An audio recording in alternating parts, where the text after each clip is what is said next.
അപ്പോൾ ഇന്നലെ വാളയാറിന്ന് അവസാനിച്ച നമ്മുടെ കഥ ഇന്ന് തുടങ്ങുന്നത് കോയമ്പത്തൂരിൽ നിന്നാണ്. ഇന്ന് കഥ പറയാൻ പോകുന്ന ഞാനാട്ടോ. അബിക്ക് ഞാൻ കുറച്ച് റെസ്റ്റ് കൊടുത്തു. നമ്മൾ രാവിലെ ഒരു കോഫി കുടിച്ച് തുടങ്ങുകയാണ്. ചായ അല്ല കേട്ടോ, കാപ്പി കുടിച്ചിട്ടാണ് ഇന്ന് തുടങ്ങുന്നത്. അത് കഴിഞ്ഞിട്ട് നമ്മൾ കോയമ്പത്തൂരിൽ നിന്ന് കുറേ ഉള്ളിലുള്ള ഒരു ഗ്രാമത്തിലെ ഒരു ഹോട്ടലിലാണ്. രാത്രിയിലത്തെ ഭക്ഷണം വേണമെങ്കിൽ നമുക്ക് സ്കിപ്പ് ചെയ്യാം, പക്ഷെ രാവിലത്തെ ഭക്ഷണം കോംപ്രമൈസ് ചെയ്യുന്നൊരു പരിപാടി ഈ കാര്യത്തിലില്ല. എന്തായാലും നല്ല അടിപൊളി ബ്രേക്ക്ഫാസ്റ്റ് ആയിരുന്നു. ആ ബ്രേക്ക്ഫാസ്റ്റ് ഒക്കെ കഴിഞ്ഞിട്ട് ഞങ്ങളുടെ അടുത്ത ഡെസ്റ്റിനേഷനിലേക്ക് പോകാനായിട്ട് ഇറങ്ങിയിട്ടുണ്ട്. ഈ പോകുന്നതിനിടയ്ക്ക് എൻ്റെ ഫോണിലെ ഗൂഗിൾ ചേച്ചി ഞങ്ങളെ ഒരുപാട് തവണ പരീക്ഷിച്ചിട്ടുണ്ട്. ആ കഥയൊന്നും ഞാനിവിടെ എക്സ്പ്ലെയിൻ ചെയ്യുന്നില്ല. ഇതാണ് സ്ഥലം.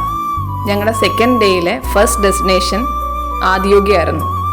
ഇവിടെ വരാൻ മെയിനായിട്ടൊരു കാരണമുണ്ട്. ഒരു റെസിഡൻഷ്യൽ യോഗ കോഴ്സിനെ പറ്റിയിട്ട് അന്വേഷിക്കാൻ വേണ്ടായിരുന്നു.